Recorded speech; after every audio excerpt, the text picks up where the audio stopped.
What's going on, everybody? So it's been a long time since I come out to Arkhabutla Lake to record a video. Too long, actually. And I'm actually recording in a spot in this area that I never have before. Usually I'm sitting at a picnic table across the parking lot over this hill that you can't see. Actually, I'll show it to you. Right? No, that's stupid. What's up, everybody? So I'm back at Arkhabutla Lake. It's been a minute since I've done a video out here. This is not the typical area where I do it because the normal picnic table I sit at is not in a good relationship with the sun right now. It's either blinding me and making me squint, or it's putting me in a shadow if I sit the other way. So I was determined to do this video with water in the background. So now this is like a little river inlet or outlet from the lake, and I found some shade to stand in so I can do this video. So what I want to talk about today is imposter syndrome, not feeling confident or feeling like you're not good enough. And I always battle with this, always, but no more than now with this new venture that I am going through right now with my business. Now, you guys have heard a lot about my business and the studio and everything, so I don't want to get too deep into that. You're probably getting sick of that, right? But my business has been virtual, and it's technically 3 years old, 3+ years old, and then I've been in podcasting as a whole for over 4 years. But now that I have a studio and I've gone brick and mortar, I am a brand new business. I'm a baby, and it's a little scary, and fear of the unknown, and taking chances with no real guarantee of anything. And where I really get hit hard with this imposter syndrome is when I compare myself to other people. And this is in my general life, business life, music life, everything. And no more than now am I dealing with that because of my journey to become a local business.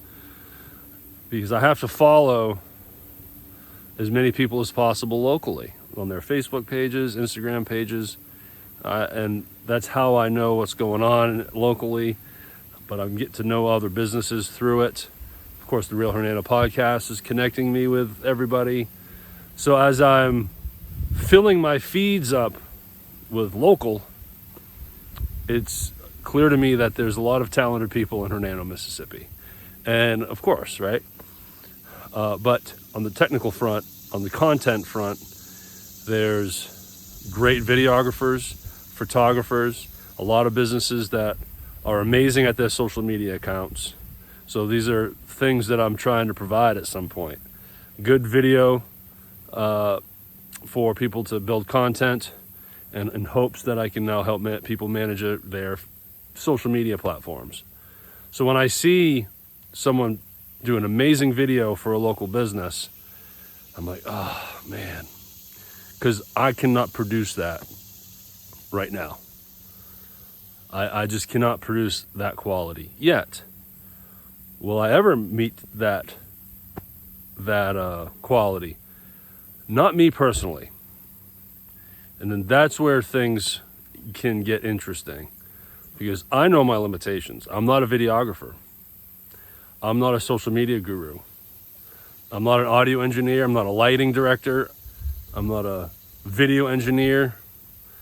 But I'm someone that owns a business that has that service offering, and I serve and push out those offerings to clients because of team and hiring people.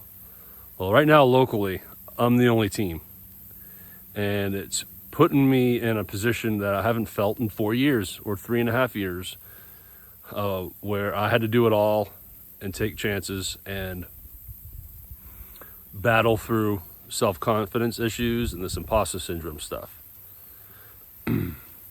But in a good way also, because it's making me feel like I did when I first started. Along with that fear, anxiety, came drive and determination. And now I have all the drive and determination that I had at the very beginning. Because it's easy to idle. I worked my tail off to build the business up to a certain point, and then I was able to kind of go into cruise control for a little while and maintain. Clients would come, clients would go, but it was always comfortable. I had the system down.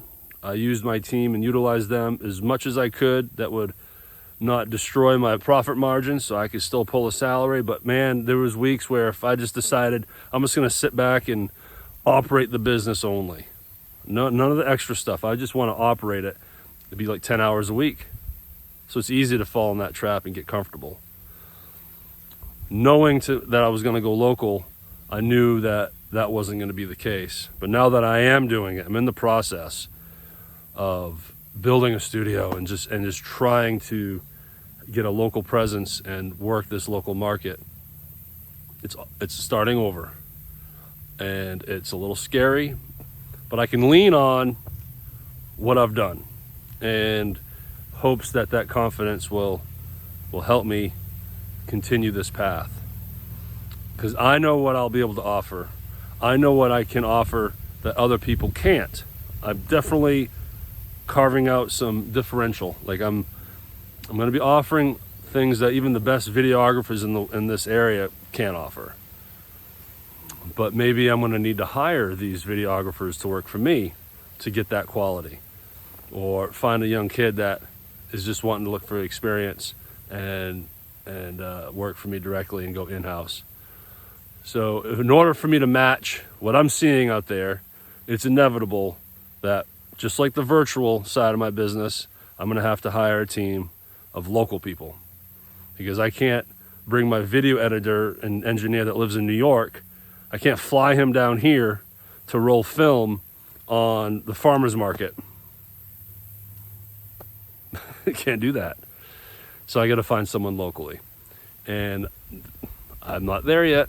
So I'm the one that has to do the filming, and it's just not, I mean, it is what it is. I'm just not, interested. I'm really not interested in being a videographer. But I know it's high value content, and people need it. And a lot of businesses around here need it. They're not getting that, and then don't have good social media presence. And the best way to do that is through video clips and just content, video content. And I want to provide them with that, but I want to provide them quality. So this is where my confidence level takes a hit, because right now I'm limited on what I can offer people, but only for so long. So I hope this water made you feel a little better today. It's making me feel good to be out here. The weather is starting to cool off a little bit, but it's still humid and probably in the mid 80s today. But after 100 degrees every day, it feels pretty good. So if you're dealing with self-confidence issues and you feel like you're a phony, you're a fake, your imposter syndrome's telling you, man, who am I to do this? Just try to remind yourself that the reason why you're feeling that is because you're doing it. That's it. If you didn't do the thing that scared you, then you wouldn't be comparing yourself to other people. And as much as you shouldn't compare yourself to other people, you will naturally, but that's giving you a bar. It's setting a bar for you to grow to, a goal, but you're doing it. And that's why you're feeling those emotions. If you're not doing anything, then what's there to be afraid of? But taking chances and following a dream or trying to set goals will bring fear. And just know that the reason why you're afraid is because you're actually doing something. And that's the positive. That's always going to win. Even if you fail at what it is that you tried. And that's what the key of success is. So thanks for listening and watching. I'll talk to you soon.